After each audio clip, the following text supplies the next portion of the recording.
नमस्कार दोस्तों, स्वागत है आपका सृजन एकेडमी के हमारे इस YouTube चैनल पर और ऐप की इस लाइव क्लास पे। ऐप की इस क्लास में मैं रोहित कुमार विश्नोई राजस्थान इतिहास पढ़ा रहा हूँ आप सबको। और आज हमारा तीसरा लेक्चर है इस सीरीज का, राजस्थान हिस्ट्री का। तो सबसे पहले आपका एक बार फिर स्वागत करता हूं। और जो भी स्टूडेंट्स जिनने अभी तक YouTube पे हमारा चैनल सब्सक्राइब नहीं किया है, तो एक बार आप सबसे आग्रह है कि आप हमारे चैनल को सब्सक्राइब करें। और जितने भी हमारे यहाँ से हम जो निःशुल्क आपको क्लासें प्रोवाइड करवा रहे हैं घर बैठे YouTube चैनल पर, तो आप अपनी राय ज़रूर उसमें देवें। ठीक है, मैं अधिक समय नहीं लेता हुआ कक्षा आरंभ करता हूँ। जो पहली क्लास थी उसमें मैंने आपको राजस्थान हिस्ट्री का किस तरह पढ़ा जाता है, हिस्ट्री को किस तरह पढ़ा जाता है, क्यों पढ़ा जाता है, ये विवरण दिया था। अब जब मैंने दूसरी कक्षा ली थी उसमें हिस्ट्री को किस तरह पढ़ा जा सकता है, हिस्ट्री को पढ़ने के लिए, इतिहास को पढ़ने के लिए क्या सोर्सेज हो सकते हैं, उनमें जो मैंने पहला बिंदु लिया था उत्खनन सामग्री, उसका जो अर्थ है कि सभ्यता स्थल हमारे यहाँ कितने सभ्यता स्थल है, किन सभ्यता स्थलों से कौन कौन सी सामग्री प्राप्त हुई है, क्यों महत्वपूर्ण है, हम उसका अध्ययन कर रहे थे। तो जब मैंने दूसरा जो लेक्चर लिया था, दूसरा जो मेरा पीरियड था, कालांश था, उसमें मैंने आपको कालीबंगा और रंगमहल, इन दो सभ्यताओं के बारे में बताया था। आप उस वाले वीडियो को ज़रूर देख लें एक बार, जो पहला था।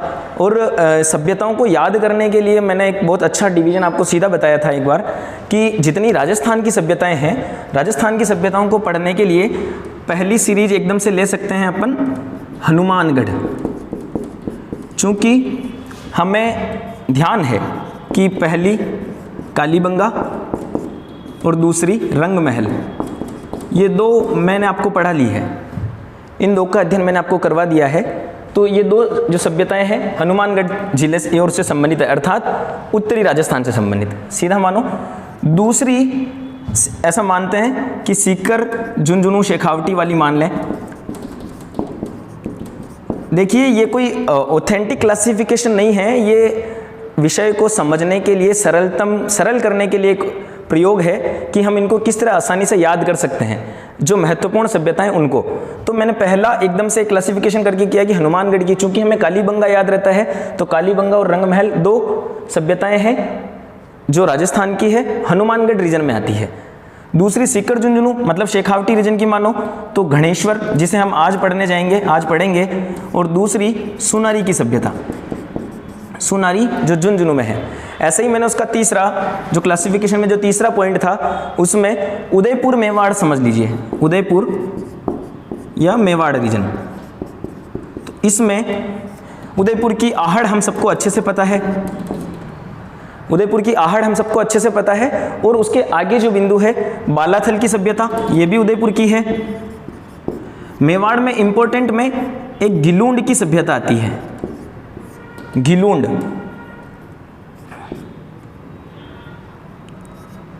और चौथे नंबर पर एक आती है बागोर सभ्यता, भीलवाड़ा। जैसा कि हम सब समझते हैं, जो मेवाड़ रीजन है, मेवाड़ रीजन में अभी की प्रशासनिक राजनीतिक दृष्टि से 4 जिले आते हैं, उदयपुर, राजसमंद, चित्तौड़गढ़ और भीलवाड़ा। तो मैंने हमारे जो सभ्यता स्थल है, जो प्रमुख सभ्यता स्थल है, उनका क्लासिफिकेशन करने के लिए मैं आपको समझा रहा हूँ। Hanumangarh belt 2, Shekhawati belt 2, Mewar belt 4 सभ्यताएं। और अब जो बचेगी वो जयपुर, बेराट सभ्यता जो आएगी वो जयपुर, नोहा, भरतपुर, रेंड, टोंक, इस तरह जयपुर उसके आसपास के जो क्षेत्र है वहाँ की जो सभ्यताएं हैं, वो चौथा क्षेत्र हो जाएगा जयपुर क्षेत्र, राजधानी क्षेत्र। तो जो हमारी प्रमुख सभ्यताएं हैं उनमें जैसे 2, 2, 4, 4, 8, 1 बेराट, 9, रेड 10, उसके अलावा नोहा, भरतपुर 11, ये सभ्यताएं हैं। ये 11-12 जो हमारे यहाँ की महत्वपूर्ण सभ्यताएं हैं, उनका एक क्लासिफिकेशन है कि हम इस तरह इनको आसानी से समझ सकते हैं। तो आज हम जो पढ़ने जा रहे हैं, मैंने कालीबंगा और रंगमहल आपको पढ़ा दिया है। कालीबंगा में जो महत्वपूर्ण थे आपको पता है, एक बार फिर मैं छोटा सा रिवीजन करा देता हूँ जो इंपॉर्टेंट है। जूते हुए खेतों के साक्ष्य प्रथम बार मिले हैं। विश्व में भूकंप होने के साक्ष्य या भूकंप कभी आया था उसके साक्ष्य भी किसी अगर सभ्यता में मिले हैं तो वो कालीबंगा में मिले हैं। कालीबंगा का शाब्दिक अर्थ काले रंग की चूड़ियां हैं और ये सिंधु घाटी सभ्यता से संबंधित है। ये कालीबंगा के महत्वपूर्ण बिंदु थे, हम सब जानते हैं। दशरथ शर्मा ने सिंधु घाटी सभ्यता की राजधानी कहा है कालीबंगा को। ठीक है, चलो ज़्यादा लंबा नहीं खींचते हुए मैं सीधा आता हूँ गणेश्वर सभ्यता पे। गणेश्वर सभ्यता ये बड़ा महत्वपूर्ण बिंदु है। गणेश्वर सभ्यता, देखिए गणेश शब्द आ रहा है गणेश, इसको सीधा अगर हम संधि विच्छेद अगर हिंदी के अनुसार करें तो घण धन ईश्वर ऐसे भी लिखा जा सकता है। तो जो गणेश्वर सभ्यता है, गणेश मतलब प्रथम पूज्य, प्रथम पूज्य मतलब जो हमारी कांस्य युगीन सभ्यताएं हैं, जो सबसे महत्वपूर्ण हमारे राजस्थान की सभ्यता है कालीबंगा, उससे पहले वाली, या फिर जो ताम्र युगीन सभ्यताएं हैं उनकी जननी जो सबसे प्रथम आएगी वो है गणेश्वर सभ्यता। इसे ताम्र युगीन सभ्यताओं की जननी भी कहा जाता है। ठीक है दोस्तों, पहला जो इसका बिंदु है ताम्र युगीन सभ्यताओं की जननी, इसको कहा जाता है। कौन सी सभ्यता को कहा जाता है? गणेश्वर सभ्यता को। अब इसकी स्थिति पर आते हैं कि ये कहाँ है गणेश्वर सभ्यता। अभी मैंने इससे जस्ट पहले वाला जो अभी इसी बोर्ड पर आपको बिंदु समझाए थे उनमें मैंने आपको बताया था शेखावटी रीजन की है, शेखावटी क्षेत्र की है। तो इसकी स्थिति है कांतली नदी के तट पर, कांतली नदी के तट पर नीमका थाना क्षेत्र के पास, नीमका थाना सीकर। एक बार फिर समझ लो स्थिति। देखो बिल्कुल बेसिकली समझेंगे हम, इतिहास जब पढ़ते हैं तो बड़ा व्यावहारिक होकर पढ़ना ज़्यादा अच्छा रहेगा ताकि हमें ज़्यादा अच्छे लंबे समय तक याद रहे।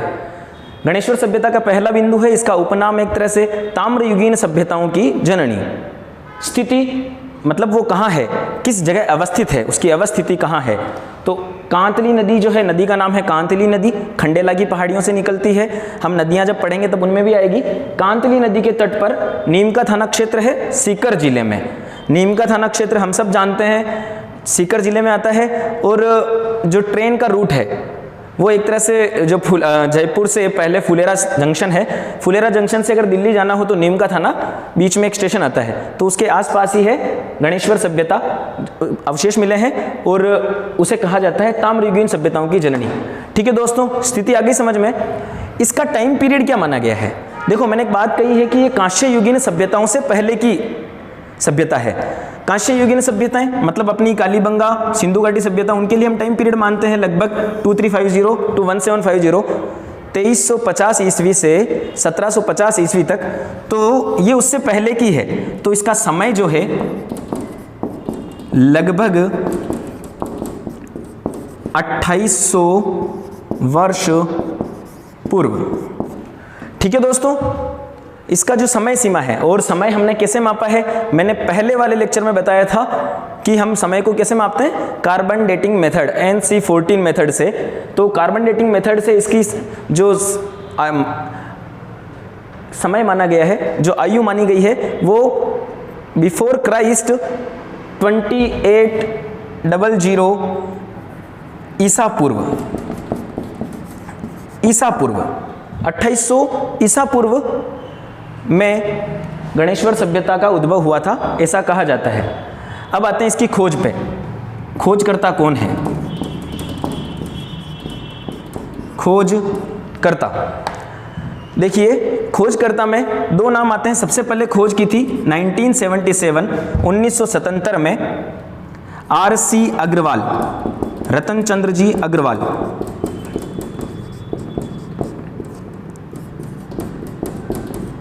रतन चंद्र जी अग्रवाल।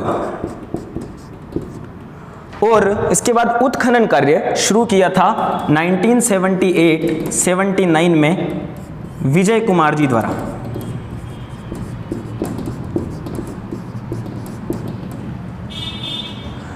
तो ये बिंदु है गणेश्वर सभ्यता। एक बिल्कुल जो बेसिक स्ट्रक्चर है, जो बेसिक चीजें हैं वो ये है कि गणेश्वर सभ्यता को ताम्रयुगीन सभ्यताओं की जननी कहा जाता है। इसकी स्थिति कांतली नदी के तट पर नीमका थाना सीकर में है। समय इसका लगभग 2800 साल पहले है, मैंने बताया। और ये सीधा लिखा हुआ है कि ताम्रयुगीन सभ्यताओं की जननी है, मतलब कांसे से तुरंत पहले तांबा ही आया। एक बेसिक और आप सबको मैं समझा देता हूं। कांस्य और तांबे में जो अंतर है, तांबा और कांसा, देखिए सबसे पहले खोजी गई धातु है कॉपर, तांबा, और कांसा जो होता है Cu plus tin, copper plus tin. मतलब कांसा, आप पीरियडिक टेबल अगर साइंस पढ़ेंगे, विज्ञान पढ़ेंगे, तो उसमें जो आवर्त सारणी होती है, पीरियडिक टेबल में कॉपर प्लस टिन कहीं उल्लेख नहीं है। कांसे का कहीं एक सीधा उल्लेख नहीं है कि कोई एक ही एटम है, एक परमाणु है, एक तत्व है, एक एलिमेंट नहीं है कांसा नाम से। तांबा है, कांसा मिश्र धातु है। कॉपर में जब टिन का मिक्सचर बनाया जाता है तो कांसा बनता है। तो पहले तांबा आया होगा, ऑब्वियस सी बात है। तो ताम्रयुगीन सभ्यता पहले है और उससे लगभग 500 वर्ष पूर्व, यानी कि 2300, अगर उसकी समय कांस्ययुगीन सभ्यता की समय सीमा है तो उससे लगभग 500 वर्ष पूर्व, लगभग 2800 वर्ष पूर्व, ईसा पूर्व गणेश्वर सभ्यता का उद्भव हुआ। एक बार आप चाहें तो स्क्रीनशॉट ले सकते हैं इन सब का।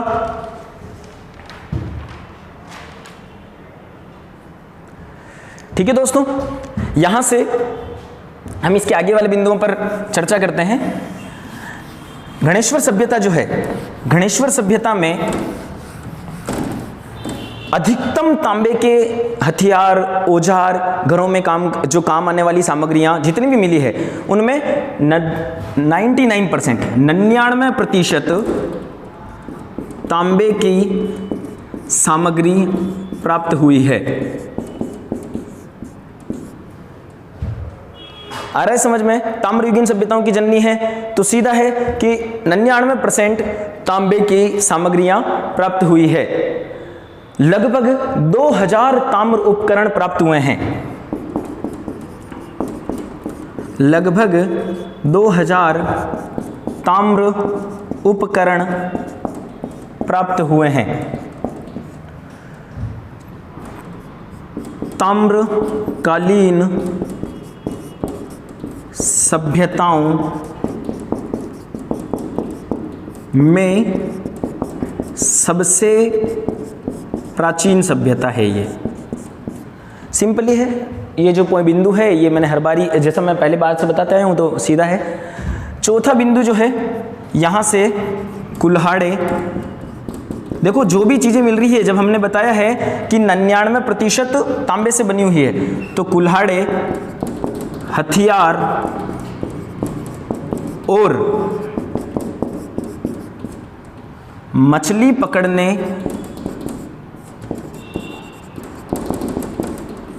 के कांटे के अवशेष प्राप्त हुए हैं। कुल्हाड़े, हथियार और मछली पकड़ने के कांटे के अवशेष प्राप्त हुए हैं। गणेश्वर सभ्यता की बात कर रहे हैं, तांबे के ही होंगे। 99% तांबे की सामग्रियां मिली है। जितनी सामग्रियां हैं उनमें सब में कहीं ना कहीं कॉपर या तो मिक्सचर होगा या कॉपर है। तो जो इसमें सबसे इंपॉर्टेंट बिंदु है वो है मछली पकड़ने का कांटा कहाँ मिला था। तो ये हमें याद रखना है कि मछली पकड़ने के कांटे के अवशेष कहाँ मिले हैं, गणेश्वर सभ्यता में। देखिए दोस्तों, ये इसके महत्वपूर्ण बिंदु थे।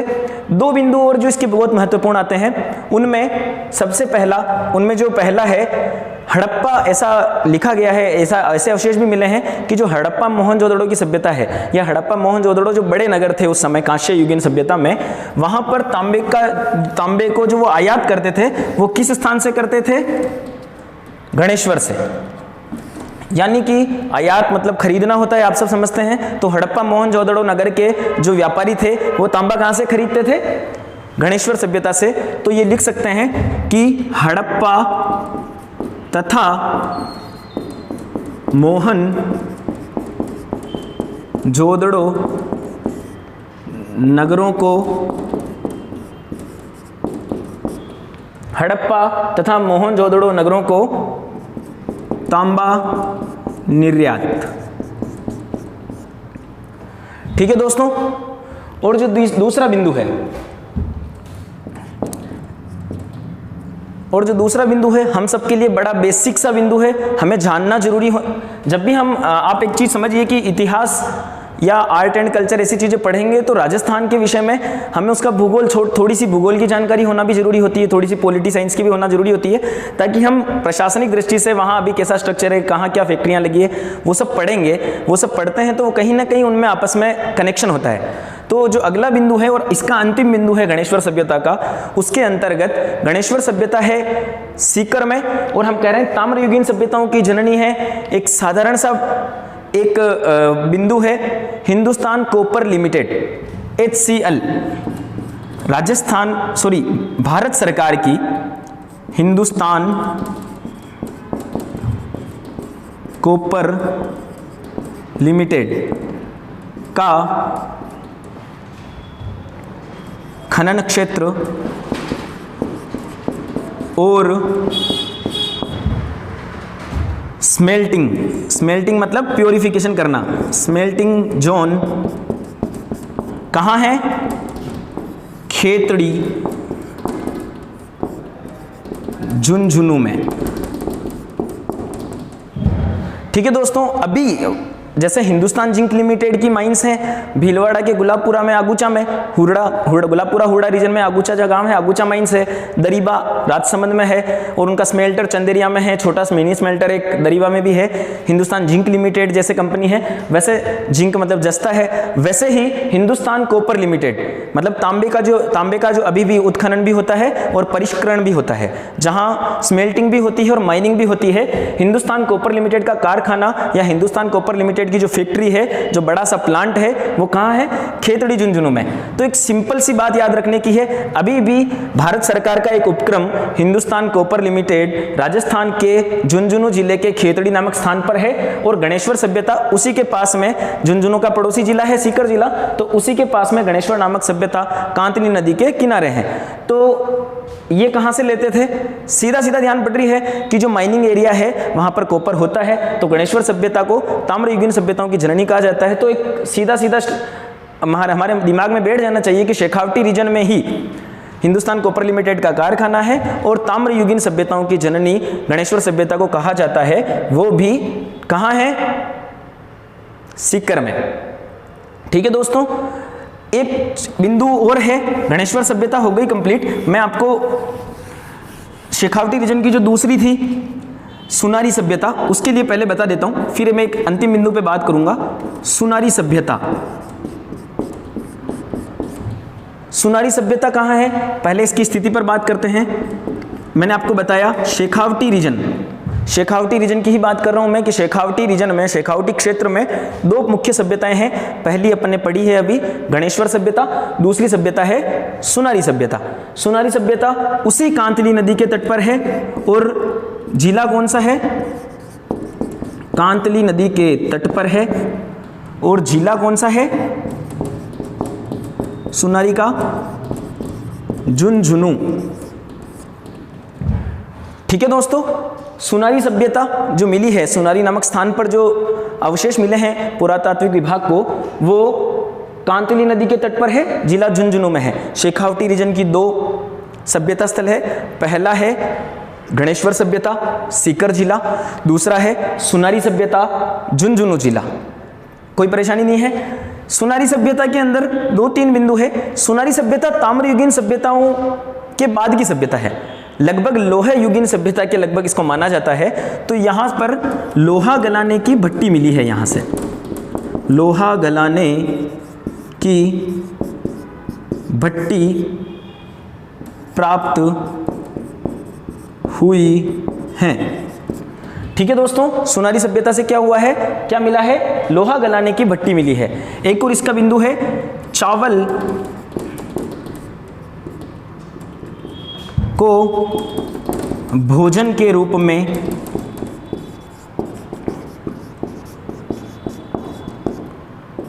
प्रयोग में लेते थे। एक तरह से सीधा समझो, सुनारी सभ्यता लोहे युगीन सभ्यता है, और उसमें जो अवशेष मिले हैं, एक तो लोहा गलाने की भट्टी मिली है, चावल को भोजन के रूप में प्रयोग में लेते थे। तीसरा और अंतिम बिंदु जो है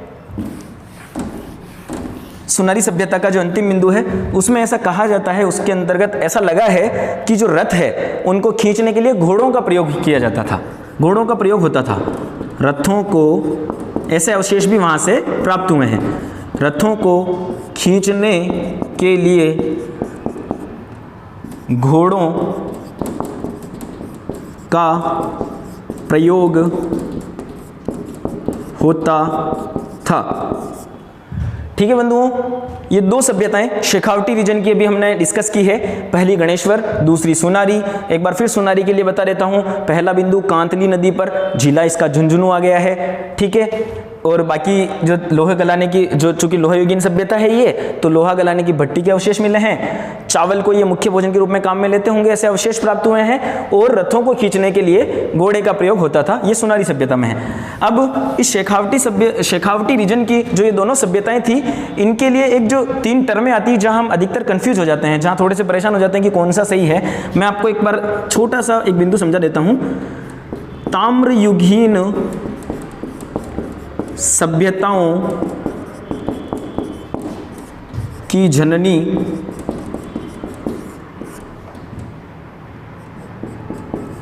ताम्र नगरी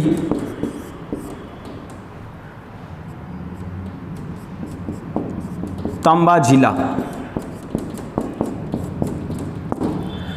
ये 3 अलग अलग चीजें हैं। देखिए तीनों में कहीं ना कहीं ताम्र या तांबा प्रयोग हुआ है। अगर प्रश्न में कभी किसी भी एक बार आया हुआ है, ये दोनों क्वेश्चन तो आते ही रहते हैं। ताम्र युगीन सभ्यताओं की जननी का क्या है, कौन सी जगह है, अभी मैंने पढ़ाया है, हम सब जानते हैं, गणेश्वर सभ्यता। कहाँ है? सीकर में। ठीक है, अगर प्रश्न आ जाए ताम्र नगरी, तो आहड़ या आयड़ कहाँ पर है? उदयपुर। जो इसके अगली वाली क्लास होगी या शायद इसी क्लास में मैं कोशिश करूंगा इसे डिस्कस करने की। अगला जो बिंदु आएगा वो आहड़ उदयपुर सभ्यता ही आएगा। तो ताम्रयुगीन सभ्यताओं की जो जननी है वो गणेश्वर सभ्यता है। ताम्र नगरी जो है वो आहड़ उदयपुर को कहा जाता है। और तांबा जिला कौन सा है? मैंने अभी बताया तांबा जिला कौन सा है, मतलब हिंदुस्तान कॉपर लिमिटेड का प्लांट कहाँ है, कारखाना कहाँ है, उसका स्मेल्टिंग रीजन कहाँ है, माइनिंग कहाँ है? झुंझुनू। तो तांबा जिला कौन सा हो गया? झुंझुनू। देखिए तीनों की टर्म एक जैसी है, इसलिए कंफ्यूज नहीं होना है। मैंने एक कंफ्यूजन दूर करने के लिए इसका प्रयोग किया है। ताम्रयुगीन सभ्यताओं की जननी गणेश्वर सभ्यता को कहा जाता है। गणेश्वर सभ्यता के लिए एक बार फिर मैं थोड़ा सा डिस्कस करके आपको बोल देता हूँ आपके सामने, आपको पढ़ा होगा, आप रिवाइज कर लीजिए। यह ताम्रयुगीन सभ्यताओं की जननी कही जाती है। इसकी स्थिति कांतली नदी के तट पर, नीमका थाना, सीकर में है। तांबा 99% तांबे के औजार मिले हैं। मछली बनाने का कांटा, मछली पकड़ने का कांटा यहाँ से प्राप्त हुआ है। और इसकी खोज किसने की थी? RC अग्रवाल, रतन चंद्र अग्रवाल सर ने 1977 में इसकी खोज की थी। 1978-79 में विजय कुमार जी ने उत्खनन कार्य प्रारंभ किया। हम सब जानते हैं, ये सब बातें भी मैंने डिस्कस की है। और यहाँ से हड़प्पा और मोहनजोदाड़ो नगर जो है वहाँ पर तांबे का निर्यात किया जाता था। कहाँ से किया जाता था? गणेश्वर सभ्यता से। क्लियर है? दूसरा इसमें सोनारी सभ्यता है जो लोहा युगीन सभ्यता है। हम हर जगह तांबा तांबा पढ़ते पढ़ते कहीं सोनारी सभ्यता को भी इसी तांबे वाली सीरीज में नहीं मान लें। वो लोहे युगीन सभ्यता है और वहाँ पर लोहे बनाने के, लोहे गलाने की भट्टी के अवशेष भी मिले हैं। रथ खींचने के लिए घोड़ों के अवशेष मिले हैं और मुख्य भोजन के रूप में चावल काम में लेते हैं, ऐसे अवशेष भी मिले हैं। ठीक है दोस्तों, तो ये तो हो गया शेखावटी रीजन की। अभी तक जो हमने डिस्कस किया है, पहला रीजन जो काम में लिया था, पहला था हनुमानगढ़ रीजन। हनुमानगढ़ रीजन में कालीबंगा और रंगमहल 2 सभ्यताएं पढ़ी थी हमने। दूसरा जो रीजन काम में लिया शेखावटी जो क्लासिफिकेशन में दूसरा रीजन था, शेखावटी रीजन, उसके अंतर्गत हमने 2 वापस सभ्यताएं पढ़ी है। पहली थी गणेश्वर, जिसे ताम्र युगीन सभ्यताओं की जननी कहा जाता है, और दूसरी है सोनारी सभ्यता जो झुंझुनू में है। ये दोनों हमने आज डिस्कस की।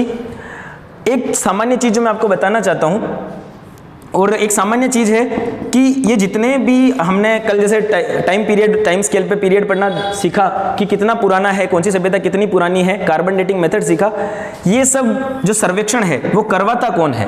ये सब जो सभ्यताएं हैं ये पुरातत्व विभाग जो है भारत का वो करवाता है। और उस एजेंसी का नाम क्या है, उस विभाग का नाम क्या है, तो उसे कहा जाता है आर्कियोलॉजिकल सर्वे ऑफ इंडिया या भारतीय पुरातत्व विभाग। भारतीय पुरातत्व विभाग के सर्वेक्षण के अंतर्गत ही जितना भी कार्बन डेटिंग मेथड से हमने जितने भी डिस्कस किए हैं, जितने सभ्यता स्थल डिस्कस करेंगे, वो सब हम कहीं ना कहीं ASI के जो मानक हैं उनके आधार पर ही डिस्कस करते आए हैं। ठीक है दोस्तों, तो आज हमने पढ़ा शेखावटी रीजन की हमारी जो 2 सभ्यताएं थी, गणेश्वर सभ्यता और सुनारी सभ्यता के लिए। आपका बहुत बहुत धन्यवाद। आप सबसे आग्रह है कि हमारे इस YouTube चैनल को और हमारे इस ऐप पर आप हमें हमारी इस महत्वाकांक्षी जो हमारी योजना है, और हमारी महत्वाकांक्षा मैंने पहले भी डिस्कस किया है कि यह है कि आप तक निःशुल्क सामग्री, निःशुल्क अध्ययन सामग्री अच्छे तरीके से हम सरलतम तरीके से आप तक पहुंचा सकें, ऐसी हमारी कोशिश है। तो आप सबसे आग्रह है कि हमारे चैनल को सब्सक्राइब करें और वीडियो को लाइक करें और हमें कमेंट करके बताएं कि हम और भी अच्छा किस तरह पढ़ा सकते हैं। धन्यवाद।